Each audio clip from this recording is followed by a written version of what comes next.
back. We We're back. back. Let's get it over with. We have a long session today, including the world's longest Royal Rumble. Alright, let's do it. Raw starts with something we haven't heard since the Chamber, Randy Orton's theme song. Randy comes out and says, I feel like this is always the same story with me. I come back after a long absence just to go away for a long time not long after that. And it's not an accident. I know why. We all do. I'm getting old. My body can't continue the way it did 10 years ago. And it just reminds me that I am running out of time to become the one and only 17-time world champion. I don't know how much longer I have left in me, so this is it. I have to enter the Rumble, and I have to win. This might be my only chance at 17.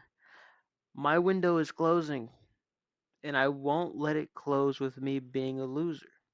I'm entering the Rumble, and I'm winning the whole thing. You could make me enter first and I'd run the gauntlet. I'd put every single one of my opponent's head off. No one will stop me. Then we get this match. Roddy's ringside this match. The end sees Dunn hit a bitter end onto Bobby.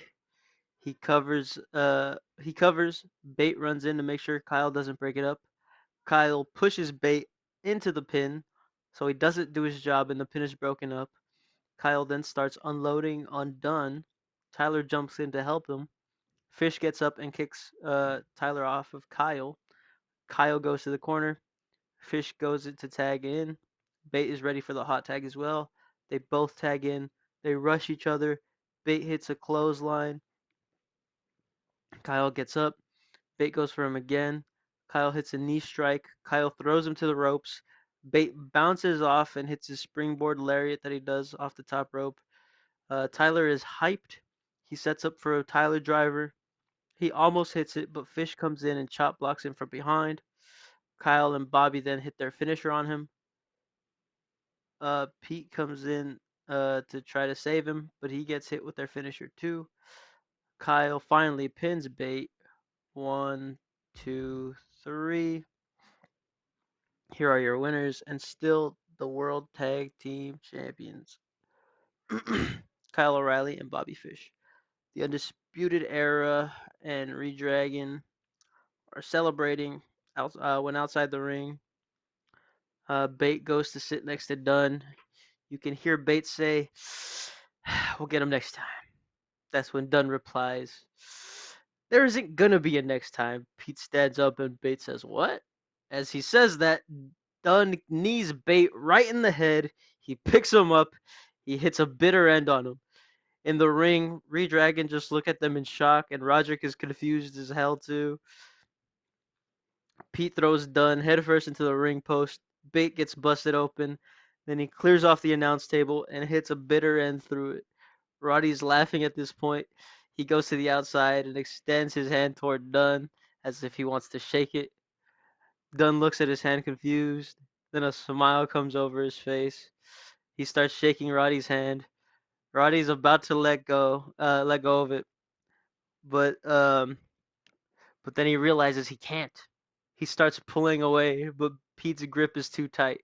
He looks at Pete. Pete's smile fades as he takes his other hand and starts twisting Roddy's fingers in directions that they should not be moving.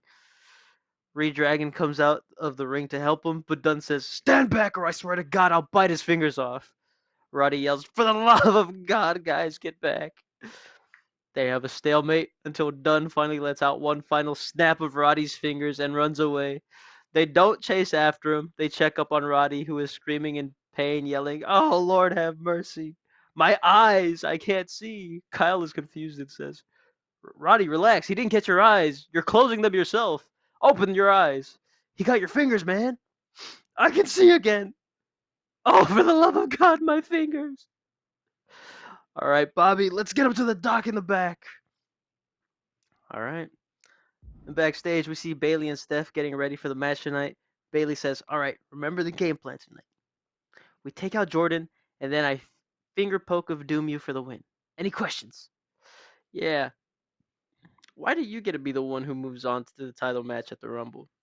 Why can't it be me? I feel like I also deserve it. I've done a lot here. Steph, you're coming off a couple of losses for the US title. That doesn't yell at me that you should be heading to the Rumble to take on Rox. Trust me, she's tough. I speak from experience. Last time you faced her, you lost. What makes you think this time would be any different? Because I'll have you guys in my corner. And then the first step is going to be complete. And then we can finally focus on getting you the US Championship. Sound like a plan? Alright, yeah, let's do it. This triple threat tornado tag match is a number one contenders match for the uh, women's tag team championships. Trish and Lita win. Then we get a Carmelo Hayes promo package where he says, "Last week I did exactly what I said I was going to do. I beat Roman Reigns in the middle of this ring, and I earned a shot at the WWE Championship. But more importantly, I earned a shot to beat the hell out of Adam Cole. Cole, your time is up. The Undisputed Era has run the show for far too long. I'm here to free this brand and this company from your grubby hands. But using my hands isn't enough. I want to beat you up and down the arena. I need you to pay for taking months off my career. So I'm laying down the challenge. Me versus you in a Falls Count Anywhere match. All right. Then backstage, Bliss comes up to me and is like, "Yo, did you forget about me or something?" And I'm like, "Yeah, I did. I can't lie." Then she's like, "Well, I want a match at the Rumble." And I'm like, "All right, fine. I'll get a number one contenders match next week." And she's like, "That's better." All right. This was a number one contenders match for Roxanne's World Championship. Steph and Bailey completely take out Jordan long enough for them to get back in the ring, and then Bailey does a finger poke of doom on Stephanie, and Bailey advances to the Rumble. Gunther is backstage when Kaiser walks up to him and says, "So what the hell was that in Berlin, huh? Why didn't you help me? You tagged yourself in, so I assumed you had it under control. I'm sorry that I was wrong about that, but maybe you shouldn't have been so confident in your abilities. We lost that match because of you, not because of me." Huh, I knew it. You're jealous of me. Ever since I started making a name for myself, you come out here and try to make me crawl back into my little cage. Well, it's not gonna happen. I'm gonna be a star, and you either accept that or you get out of my way. Kaiser storms off. Gunther is about to chase after him, but he stops and he just grabs a chair and he just throws it across the room in anger. We then get an Adam Cole promo package. Do you really want to make this a Falls Count Anywhere match? Ha ha ha ha! You can't be serious. You know the first hand how dangerous I am with weapons in my hand. You were out of action since June, kid. But fine. You want this? You got it. Falls Count Anywhere. This time, I'm not going to just put you on the shelf. I'm going to end your career. Good luck, kid. You're gonna need it. Then we get this match, Bianca and Jada versus the Meta Girls. And the chemistry for Bianca and Jada is just not there. They keep arguing and tagging themselves in, and every time they are about to get momentum, one of them ruins it for the other. It ends when Bianca is waiting for a tag, but gets taken off the apron by Lash and thrown through the barricade. Jada gets super kicked. Lash runs in and big boots her. Jakara climbs up to the top and hits a moonsault cover. 1, 2, 3. The Meta Girls win. After the match, Bianca's just looking at a down Jada who is trying to get up, but Bianca doesn't help. She just starts yelling at her before storming off. And backstage, Rox is in my office, and in walks Bailey and Steph. "Ladies, have a seat.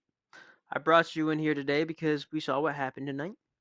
and I feel as though it was very unsportsmanlike. So here's what's going to happen. At the Rumble, it's not going to be Roxanne versus Bailey for the championship. What?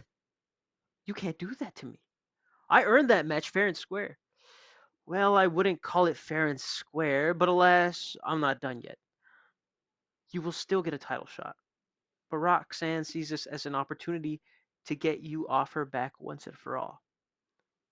And against my advice, this is what she wants. Right as I'm about to continue, Jordan Grace walks in. Right on time, Jordan. You're going to want to hear this too.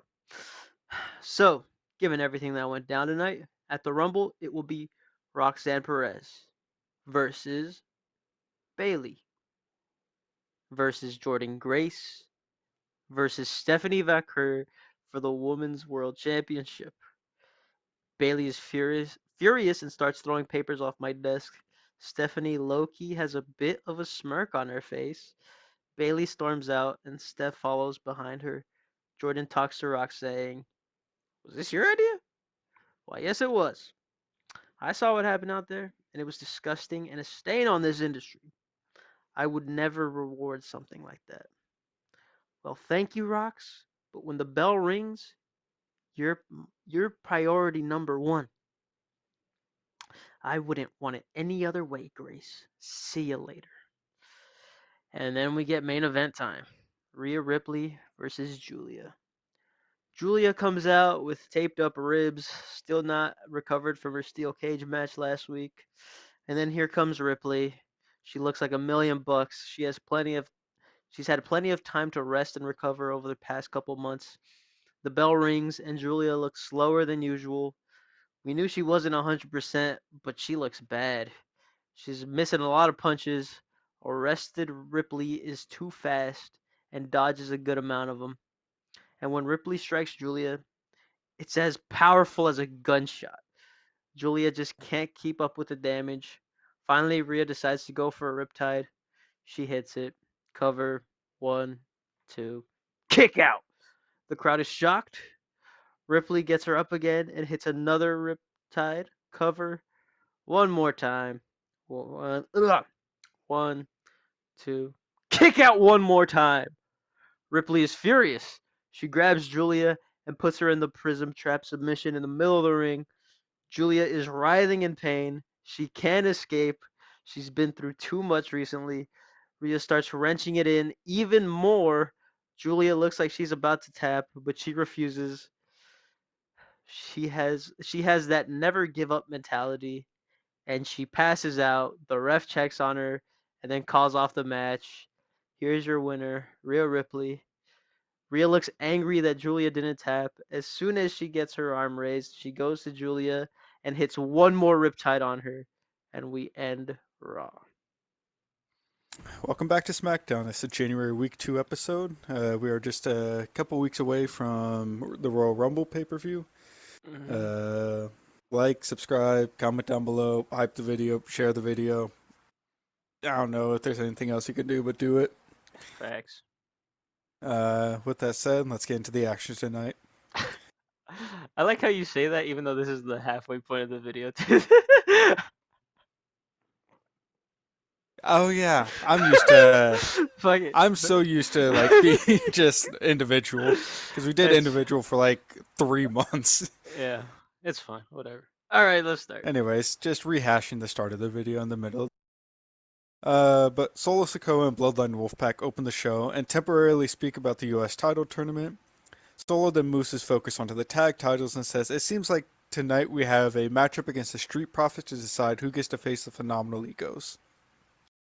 Solo says that the match is scheduled for the main event tonight, but he doesn't feel like waiting. Profits then come out and say, "Solo, usually we're always ready for the smoke, but I think it's about time someone told you you don't run things around here. So we're not coming down to that ring right now. Instead, the show will go on as normal and we'll see you later tonight." The crowd somewhat boo the Street Profits as they head back through the curtain. And then go to commercial. When we come back, we have Malachi Black versus Trick Williams, another matchup in the US title tournament. Malachi Black picks up the win.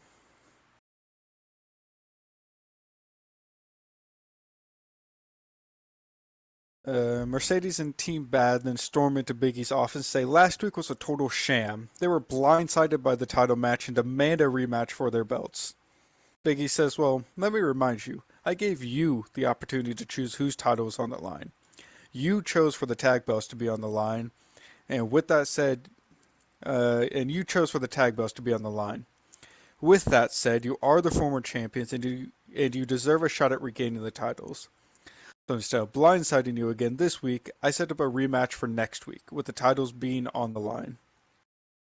Team Bad seemed to appreciate this and then storm out of the office. Asuka and Kairi are walking around backstage when they get confronted by Dakota Kai. Dakota says, you know what, Asuka, I was thinking about why I've done what I've done, and I have come to a conclusion. I did what I did because of your jealousy. You think nobody saw all the side eyeing you were doing when we were celebrating EO's success alongside yours. So I made a decision that now I may regret, but I have to live with. Another decision I'm going to live with is facing you right now in that ring. Asuka just looks at Kairi and then back to Dakota and laughs. She says, you will not face me. You are a very stupid woman.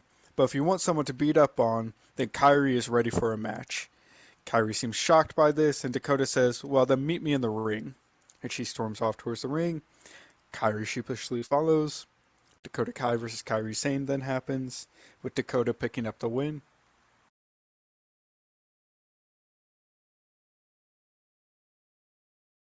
Phenomenal egos and walk into Big E's office, and AJ says, E, I have a simple request. You see, for the past couple of PLEs, I have been double booked. Now, I understand as your king and champion, I have a lot I need to carry for the SmackDown brand, but if you're ever so kind, it will be greatly appreciated if we defended the tag titles on the Go Home show for the Royal Rumble. Big E says, well, I can respect a man who understands he may be getting overworked, so I think we can accommodate that. AJ thanks Big E, and they leave. A final Testament vignette shows speaking about American Made. Cross says to Gable, I have met many cowards in my life, but none have the ability to shout louder than you. You puff out your chest so much, but when things get rough, you just run. So let me give you an opportunity you can't run from. Next week, there will be a steel cage match, and the participants in this match will be the coward himself, Mr. Chad Gable, against the one and only Karrion Kross. Cross just laughs and says, I can't wait to meet you there. We then head down to the ring. Ricky Saints versus Omos, another matchup in the U.S. title tournament. This, just like the match earlier in the night, will be semifinals match setting up the finals for next week. Towards the end of this match, we see Omos get Ricky up for the choke bomb when all of a sudden Jacob Fatu rushes down to the ring and gets up on the apron. He distracts Omos and Omos drops Ricky and starts arguing with Jacob. He goes to take a swipe at Jacob, but Jacob avoids it by dropping off the apron. Ricky Saints then gets behind Omos and manages to roll him up. He then places his feet on the ropes, and Jacob holds him there as the referee counts to 3. The referee is unable to see the feet on the ropes because Omos is such a large person, and the referee just wasn't in great position to see it. But Ricky Saints steals a win.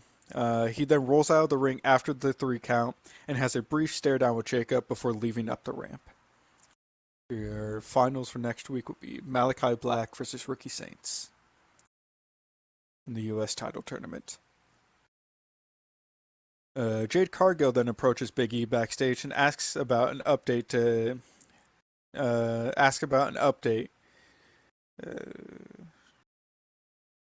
about the investigation. Big E has some files in his hand and he says he's about to review some things that he was just handed. Jade says, well, as soon as you come to a conclusion that Chemical X screwed me over, I'll be waiting to be awarded the IC title. Big E then says, we'll see. He then heads down the hallway and bumps into Chemical X. Literally bumps into Chemical X. He drops the files onto the ground, and Tatum, in a very not discreet fashion, pours her coffee on top of the files. Biggie is frustrated with this and stands up and says, you know, this doesn't make it look any better for you guys. Tatum says that it was a complete accident and apologizes emphatically. Biggie just sighs and picks up the wet files and heads to his office. Ricky Saints is then interviewed about his win against Omos tonight. Ricky says, "Yeah, I beat Omos, and that takes me one last opponent left in that U.S. title tournament in Malachi Black." Malachi Black then walks into frame and says, "Ricky, let me be the first person to welcome you to SmackDown. Now I understand you have a mouth that likes to run 100 miles a minute, so let me keep this short and sweet. Next week, no amount of Bloodline Wolfpack interference is going to save you from the beating I am going to dish out. That title match is already as good as mine, so hopefully you're ready to find your way back to the bench." Malachi Black then walks away, and Ricky bites his tongue, stopping himself from saying anything else. Swerve Strickland and Keith Lee are then seen backstage, and Keith says, "Look, I know last week was about me and the surprise world title match I had, but this week we're going to focus on you. We need to start to get things right again. We need you to remember whose house this is supposed to be. So I've spoken to Big E and gotten you a singles match up next." Swerve asks who it's against, and that's when Dominic Mysterio walks into frame. Swerve says, "Lee, how is Dom supposed to help me rise in the ranks? I don't even think he's won a match this year." Dom says, "Hey, I've had a very unlucky year, okay? My shoulder's been messed up, my knee's been a bit banged up, but I'm 100% now." Swerve says, "Dom, you could be 200%. I'd still walk the floor with you." Dom says, "Well, then you better prove it," and he heads towards the ring. We then have Swerve Strickland versus Dominic Mysterio. Dom tries to cheat towards the end, but Keith Lee hops up on the apron, and Dom just has this deer in the headlights look when looking at Keith Lee. Dom stumbles and falls backwards, seated on the ground, which allows Swerve to get up and connect with a house call behind to the back of Dom's head. Swerve then rolls him over and covers him. 1, 2, 3. Swerve Strickland picks up the win.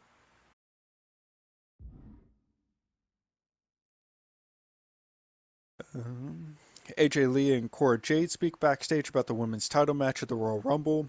AJ says, "Last time me and Mercedes faced, it was the first time in a while I'd been in that position. I wasn't used to having to deal with all the outside elements. Going into their matchup at the Rumble, she now knows what Mercedes has up her sleeve, and there's no doubt in her mind that there will be a new women's champion." Cora then says, "Speaking of the women's championship, I just got done drawing my number for the women's rumble, so maybe at WrestleMania it could be the two of us going one on one for that very title." AJ says that would be a dream come true. Street Profits are then interviewed about why they didn't take the match earlier in the night and left it for the main event. Montez says everyone thinks so little of them that they could do whatever they want against us. But we are the Street Profits. We have won tag gold time and time again. This tag division is going to learn to start respecting our names because when we say we want the smoke, it's not just a catchphrase. It's a way of living, and tonight we get the Gorillas of Destiny. They say Gorillas of Destiny are the most They say Gorillas of Destiny are the most dangerous tag team in the world, or you better bring your best shots because we aren't going down without a fight. Their music then plays and they head down to the ring. Main event: Gorillas of Destiny versus the Street Profits. Towards the end of the match, we see Tongaloa on the top rope. He is about to hit a splash when Omos comes down to the ring. This distracts both Tama Tonga and Tongaloa. As they are distracted, Angelo throws Tongaloa off of the top rope. Montez then gets tagged in and Frog splashes Tongaloa. Angelo holds off Tama Tonga, and Montez Tongaloa. Yeah, covers Tongaloa for the 1, 2, 3. Street Profits get the title match against the Phenomenal Egos.